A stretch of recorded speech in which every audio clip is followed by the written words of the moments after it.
Coucou, vous allez bien par la grâce de Dieu. En fait, je vais faire passer un petit message très important qui est non seulement pour le païen, mais pour nous aussi les chrétiens.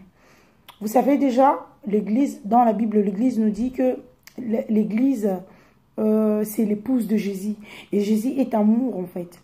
Mais nous, les chrétiens, surtout la plupart des chrétiens, manquent d'amour en fait. Ils n'ont pas cet amour-là. Alors même la Bible nous dit que non. La chose la plus importante, c'est d'abord la charité. Donc, aimer le prochain en fait.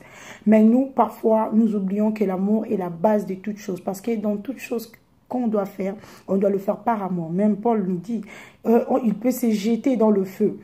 Il peut donner tout ce bien aux pauvres. Il peut tout faire en fait. Mais si tout cela, ne pas dans l'amour, ne vient pas de son cœur, ne vaut rien tout ça en fait. Tout cela ne vaut rien dans les yeux de Dieu en fait.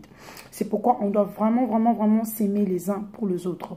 Parmi les chrétiens, surtout de nos jours, ils vivent dans l'ignorance, ils vivent dans la manque de connaissances en fait.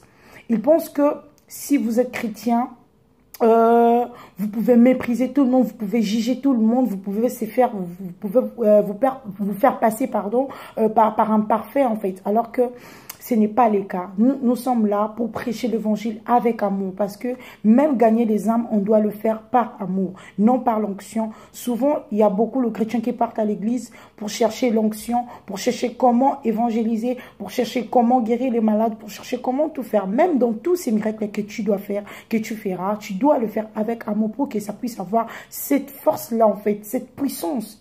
Mais beaucoup n'en ont pas, beaucoup n'ont pas la charité. Et c'est très même triste parce que Dieu est amour. Il fait toutes choses par amour. Il est amour.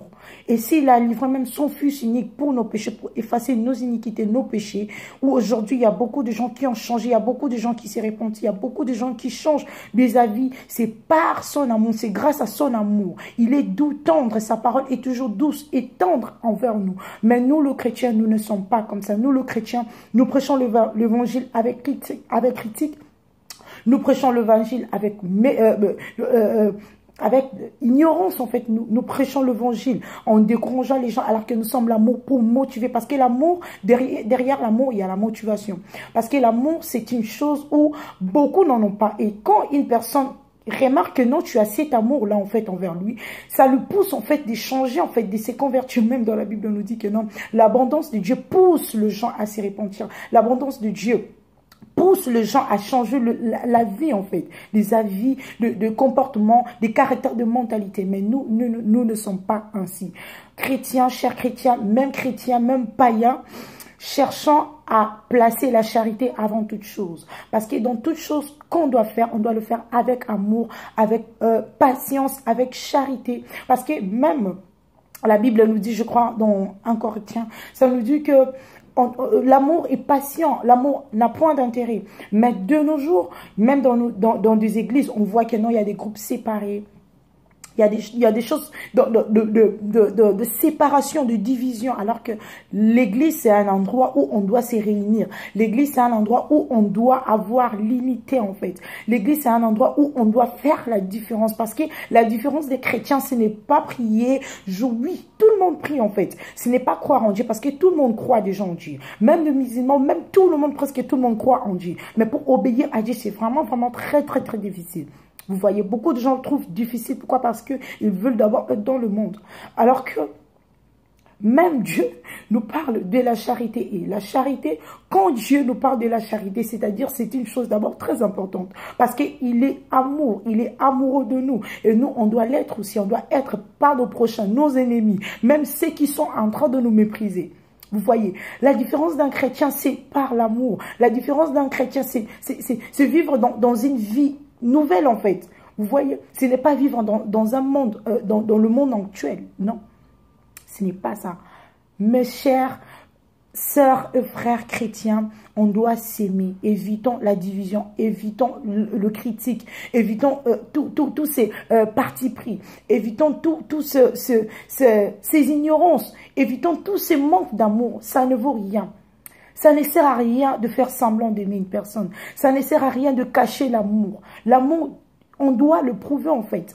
L'amour, quand tu prouves l'amour chez ton prochain, ça pousse à cette personne en fait de t'aimer encore, de faire encore plus de bonnes choses dans ta vie.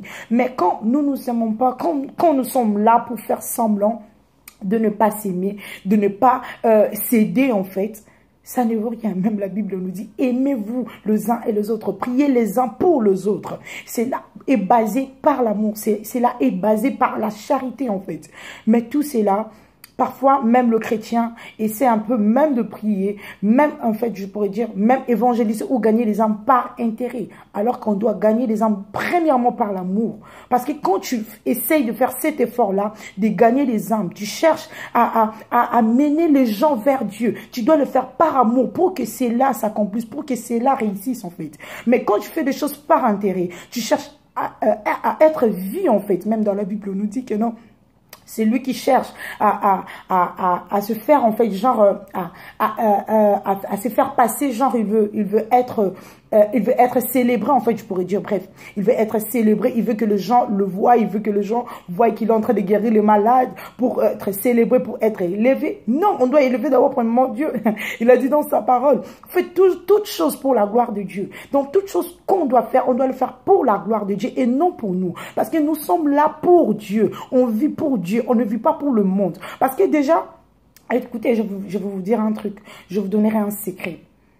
Pour vivre dans l'abondance, pour avancer avec Dieu, on doit tout faire premièrement d'abord pour Dieu. Pourquoi je dis ça? Parce que déjà, il y a des gens qui ont de découragement, il y a des gens qui ont l'esprit de timidité, pardon. Il y a des gens qui ont des problèmes, qui ont l'esprit de timidité. Oui, voilà. Oui, il y a des gens qui n'arrivent pas à prêcher l'évangile, il y a des gens qui n'arrivent pas à servir Dieu en fait, parce qu'ils ont honte, parce qu'ils veulent vivre pour eux, parce qu'ils ont peur qu'on puisse le critiquer, parce qu'il y a des gens, quand vous êtes chrétien et que vous priez, il y a des gens qui sont là pour vous mépriser, pour vous persécuter. Il y a toujours de persécuteurs. Même Jésus-Christ, il a dit, s'ils m'ont persécuté, ils vous persécuteront aussi. Et quand Jésus nous prévient cela, c'est pour nous rendre plus forts, pour nous encourager en fait. Vous voyez mes frères et sœurs, soyons toujours là à s'aider, soyons toujours là à essayer un peu de s'assembler en fait, d'être unis pour nous, d'être unis pour aider les autres aussi, pour ramener les autres envers Dieu. Ayons la charité mes frères et sœurs, car la charité est la base de toute chose. Bonne soirée.